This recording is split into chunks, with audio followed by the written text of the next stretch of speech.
Testing, testing, testing, one, two, three, testing, one, two, three, testing.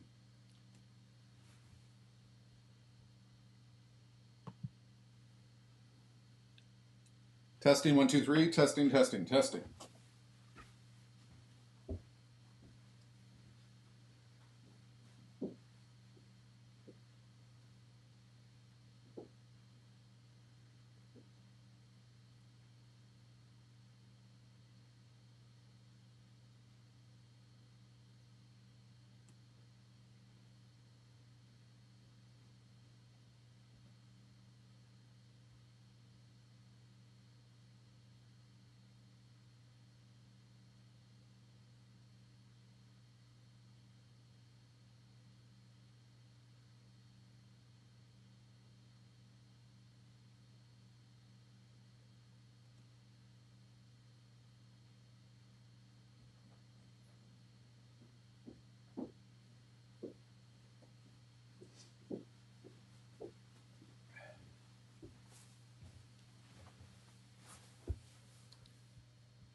Zoom.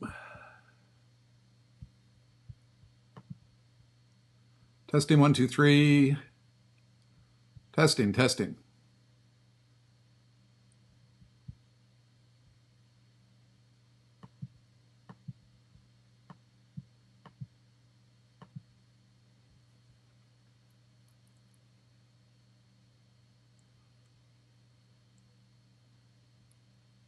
Testing, one, two, three. It might work or it might not.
Hey, Futurist Jim Carroll, welcome to hopefully the first of many online broadcasts I will do in this new world we're about to begin. I have no idea if this is going to work. I've got a horrifically complicated setup happening here. I'm going to take you on a tour of that in about 5 minutes with 3 cameras, multiple computers, 2 green screens, microphones happening all over the place, a whole bunch of lights. Anything could crash, the internet could go down, but I'm going to give it my best shot. So welcome. And I'm going to talk about what do we do in an era of absolute massive uncertainty. Look, all of our worlds have been rocked in the last month and a half. We don't know what is going to happen in the future. We don't know how things are going to unfold and what comes next and what we should do about it. And in my previous life, that was like the life I had about 2 months ago, I would spend my time on stage around the world speaking to events, speaking to conferences, helping people to understand the trends that would impact our future and what we needed to do to align to a new reality. Look, it seems like a lot of that guidance has gone out the window, but it really hasn't. We've been here before. Look, I spent a lot of time on stage after the global economic meltdown of 2008 and 2009, and previously with the dot-com collapse of 2001, 2002. And what I found was that a lot of leaders were pleading for guidance on what do we do to deal with an era of absolutely massive economic challenge. And so I'm going to be replaying a little bit of that thinking that I shared on stage at that time. Here's one of the most important things that I learned. Some research that I did right after the economic collapse in 2008 found that 60% of organizations, they just sort of muddled their way through. They didn't do anything big and bold. They didn't focus on what they could do. They were so focused on the short-term stuff by necessity, they just sort of muddled their way through. 30% of companies didn't make it. But 10% became breakthrough performers because they specifically decided during a period of economic uncertainty, right now was the time to do something that was big and bold, to make big, bold decisions. So let's tie this into my other theme, which I've been covering on stage for a long, long time, and that is that, look, the future belongs to those who are fast. I've emphasized for a long period of time that we are in this era in which change is coming at us faster than ever before. Trends are happening faster than ever before. We live in the era of acceleration. And so if you don't have speed, if you don't have agility, if you don't have the ability to move quickly, you won't survive. And I think what we're learning right now is that is becoming more true, more real than ever before. So if you follow me online, you know that I put out a series of daily quotes, daily inspirations, insight and guidance to try to encourage people, what do we do to align in the future? This is one that I put out a few days ago. If there was ever a time to think big, it would be at this very moment in time. Because part of what is happening out there, and part of what I'm convinced is real, is that organizations, some of them are making decisions right now, not only to try to survive and get through this thing, but they are working extremely hard to capitalize on some obvious and not so obvious trends in order to get ahead. And that's what I'm hoping to cover in this brief little broadcast. I'm going to go for about 30, 40 minutes. I really have no idea how long this is going to unfold, and share with you today and next Thursday and the Thursday after that and the Thursday after that some of the things that I'm seeing in the news, some of the things I'm witnessing in my client base, some of the things I'm observing with the discussions that I'm having with folks on what is coming about and what we need to do to align to this new reality. If anything, I want to spur you into action. Look at that. There's a camera that I think is frozen. I want to encourage you to make sure that you can align yourself to future trends as they unfold to turn this into an opportunity. Now, let me give you a brief tour of the setup that I have in this room here. There's a long shot. So I'm currently down in my basement. I've got a series of lights. We've got 2 green screen walls actually as part of the studio and multiple different camera angles. Siri is talking to me, imagine that. Multiple different camera angles. Now this is all running through a Mac, which is located with these multiple cameras plugged into it. It is feeding out to a service called Restream.io. Restream.io is refeeding that out to Periscope, to YouTube, to LinkedIn, and also to Facebook Live. Then I've got another stream that is going out to a platform called Crowdcast. And Crowdcast is actually restreaming that out to individuals who've joined through that platform. And I've got another version which is hitting Zoom. And I actually just sort of crashed that about 2 minutes before I went live. But look, this is a crazy setup with multiple video streams going out, multiple camera angles, really, trying to do something different here. Because look, a lot of folks are doing webcasts, and a lot of them are just, putting up very basic images without anything very real. I've also got the ability to switch between multiple different backdrops that you can use to see, sort of the theme of what I'm talking about. So what are some of the trends that we are witnessing out there? One of the very first real trends, I call it parking lot innovation. You are witnessing this with what is happening with retailers. You're witnessing this happen with what is going on with healthcare organizations, and you're witnessing it with pharmaceutical companies. You're witnessing it with drugstores. For a long time in the world of retail, we have talked about the need, and I'm just going to check my stream here to see that we're working. We've talked about the need to have pick and pack delivery. We've talked about the need to accelerate our e-commerce capabilities. We've talked about the requirement to do things to align to this new world in which more people need to be able to do things in this online world. And matter of fact, next week I was supposed to be speaking in Chicago at a retail conference on these very themes. What happened with a lot of organizations is they had a lot of talk about these issues. They had a lot of discussions. They had a lot of committee meetings. But a lot of retailers and a lot of pharmaceutical stores didn't really move ahead. And then COVID-19 happened. And I think what we are witnessing from an innovation perspective right now is a lot of organizations are really accelerating their capabilities, their skills, what they can do to ensure that they are part of this massive change in consumer behavior, this massive change which is coming with lockdowns.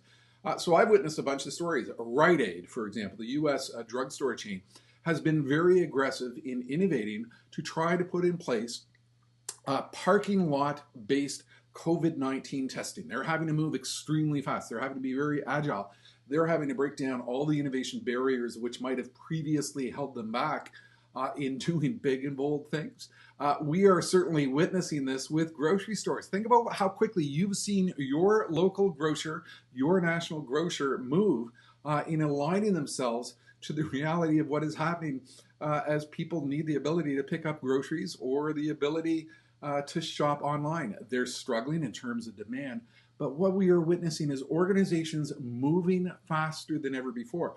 I'm convinced that part of what is going to happen is we're going to come out at the other side of this thing eventually, and organizations are going to discover that this capability that we call agility, flexibility, the ability to move faster than ever before is really going to take hold. This is going to fundamentally shape up the very essence and culture of a lot of organizations, because what is happening right now, a very real trend, is they are learning how to work extremely quickly. Second observation. This morning, my daily inspirational quote was, right now, urgency is the mother of all innovation. Organizations are sitting back, they're looking at what they're doing, they're sitting back and examining what they need to do to align to these new realities, and they are realizing there's no time to waste. They've got to pull together a team, they've got to pull together capabilities, they've got to put in place infrastructure they've never had before. Urgency is the absolute massive forward perspective of what they need to do. I'm checking some of the questions which are coming in live on multiple different platforms. I got a lot going on in here, and we haven't crashed yet. Third thing is organizations are discovering, we've switched camera angles here, organizations are discovering that some of the trends that they've talked about in the past are suddenly becoming very real. I think this camera angle is not working particularly well. They are discovering that issues that they've talked about, for example, artificial intelligence. We've talked about it a long time. How can we really use it within our organization? Well, I came across a fantastic story from Danone, the ice cream company, that they are now using some of the previous AI algorithms that they were looking at pre-COVID-19, and they're realizing that this is helping them to manage their supply chain in new and different ways that they never really anticipated. The same observation applies to what grocery chains Albertsons and Loblaws are doing. These organizations are using artificial intelligence capabilities to manage demand, forecast demand, and suddenly align to this new reality in which people are doing things in very different ways that they never really expected. So what is happening here is organizations are discovering that this entire situation is accelerating a lot of the past capabilities that they've been wrestling with. Fourth observation, companies are learning that they have to innovate, change, and adapt in terms of customer outreach. Came across a great story from a group called the Bootiful Hiker. Small retail operation, couple owners, husband and wife, and suddenly in the world of retail, they saw their entire business success almost go down the drain. So what have they been doing? They've turned to Facebook Live with a bunch of really quirky videos to try to reach out to their customer base, to talk about some of the products that they have, to try and use a new channel to reach customers who might previously have come into their store or who might have interacted with their website. What we are discovering is a new willingness to innovate, try new ideas in terms of customer outreach, try to do new things we haven't done before, to try to gain some attention. That's why I'm doing this webcast. A little bit out of my comfort zone. I'm not really on a stage, but to a degree, I am on a stage. And I am hoping that through this mechanism, I can build a little bit of interest in what I do and somehow migrate into this new online world. Look, we really don't know if people are going to get into a situation where they are willing to bring speakers into an online session with a corporate group to talk about the future, talk about trends, talk about innovation. But look, we got to try because we know we're going to be in this new reality for quite some time. So try to reach out to your customers in new and different ways. Another observation. And this screen actually didn't work too well, different camera angle. When we had the economic downturn of 2008, I'm using the roll of this camera, hopefully the audio is working.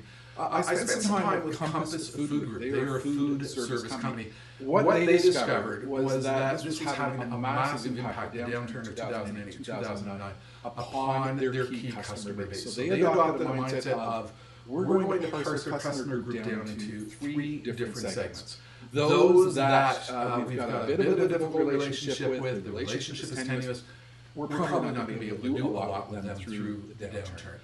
Those that they had a marginal revenue opportunity with them, we're going to service them, we're going to make work. But then they discovered 15% of their customer base who maximized their overall revenue potential. And their entire focus was what we are going to do through this downturn is we are going to work with them to try to solve their problems. What can we do to make it easier for you to do business with us? And their thinking was, if they did that, they would then maximize their revenue opportunities, and that would be something that would help them to go forward into the future. Back to the camera that's working.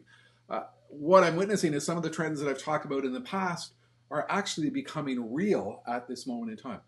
The world of healthcare, very good example. For a long time, I talked about the fact that we might have the emergence of what I call real-time analytical predictive healthcare dashboards. It's a mouthful, but what I was explaining on stage was we were quickly emerging into a world in which we might have the big data analytical capabilities to predict the emergence of healthcare conditions in real time. It's happening now. Think about what you are witnessing in every single aspect of the world of healthcare, all the graphs you've been looking at, all the exponential data, all the information that you are reading on multiple different sources about the emergence of new cases, the analysis of new cases.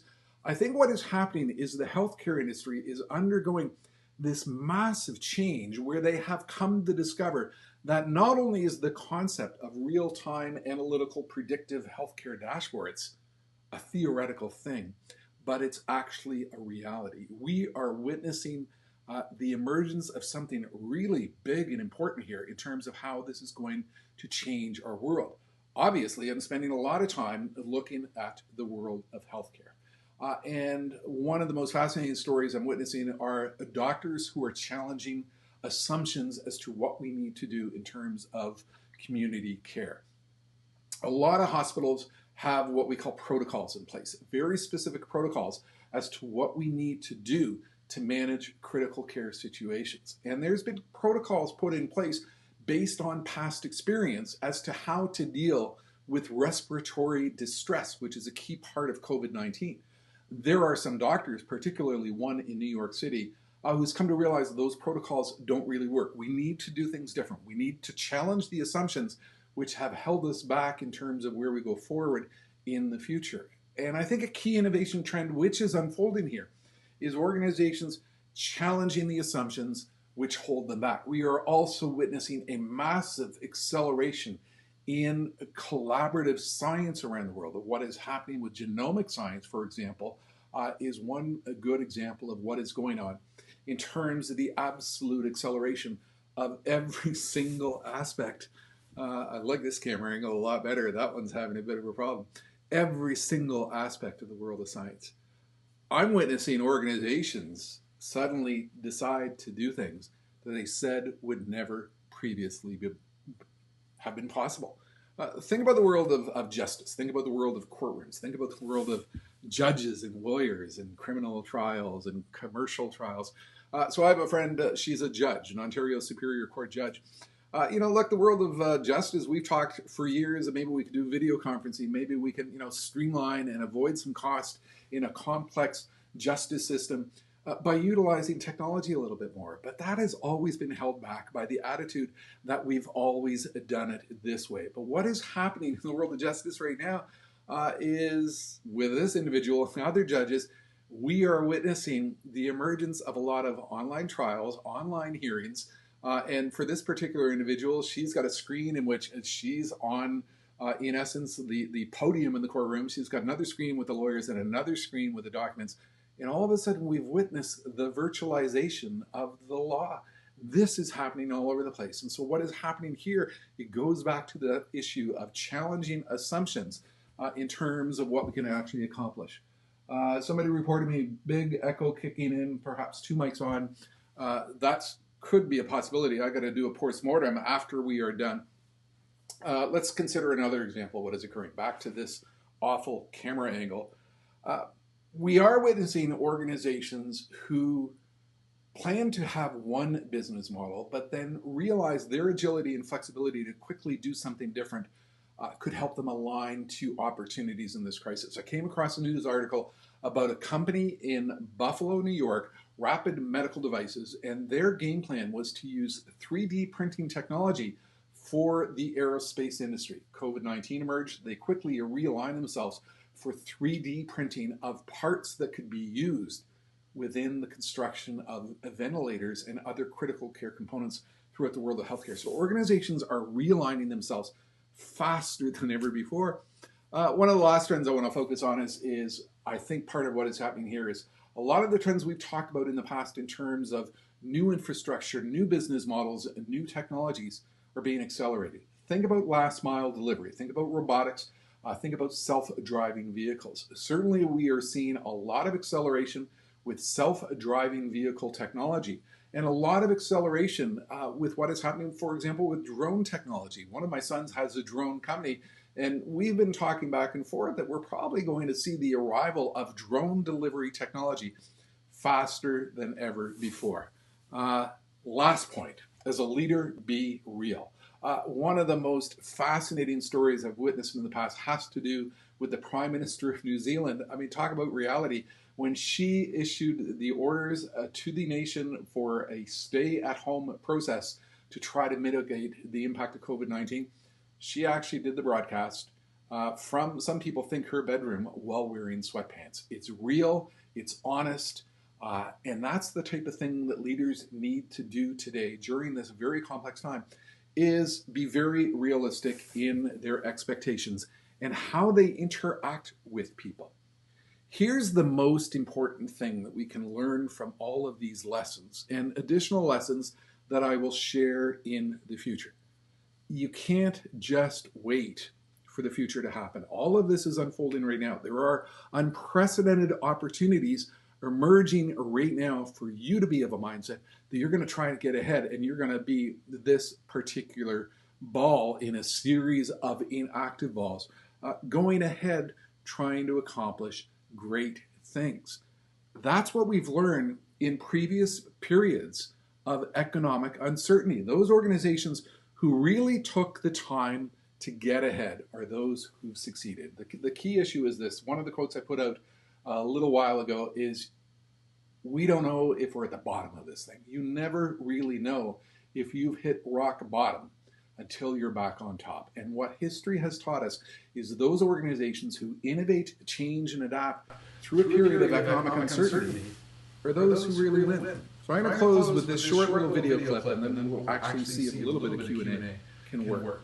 I was on stage with Yum Brands in Las Vegas in March 2009. Yum Brands is KFC, Taco Bell, Pizza Hut. I had 7,000 people in the room. They brought me in to talk about what did we do to innovate during a period of economic uncertainty.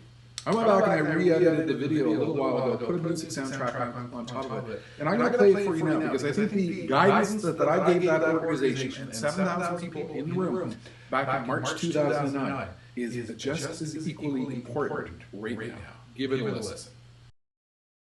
And I think the big question for everybody in the room is, when do we begin to innovate? Do we begin, once we're out of this economic challenge? Do we begin once we're comfortable that we're through the difficult times that we're seeing around the world? Or do we make the conscious decision right now, each and every one of us, that we are going to focus on the future from this point on?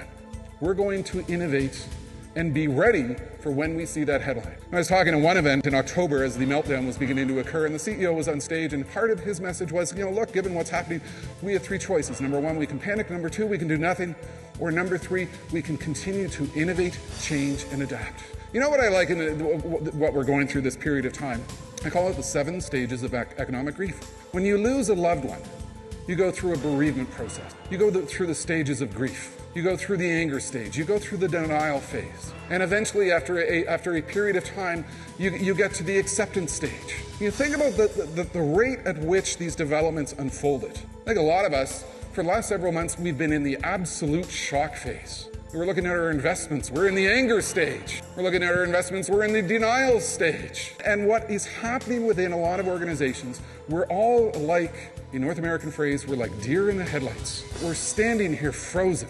We don't know what to do next. We turn on CNN and it is a constant bombardment of negative news. When do we innovate? We have to make a conscious decision right now. And that's why you're having this conference right now. To focus on growth, to focus on future, to focus on opportunity. It's a conscious decision to move aggressively right into the acceptance stage, and we're going to start innovating for the future because we know we will see that economic recovery headline at some point in time in the future because we are going to be part of the people who are going to build the economic recovery. You notice what Intel has done? Intel has made the conscious decision that they are going to invest $7 billion in building new plant infrastructure, building new chip plant infrastructure, because their conscious decision is we're going to build for growth. We're going to make the conscious decision that we are going to be a driver of that growth.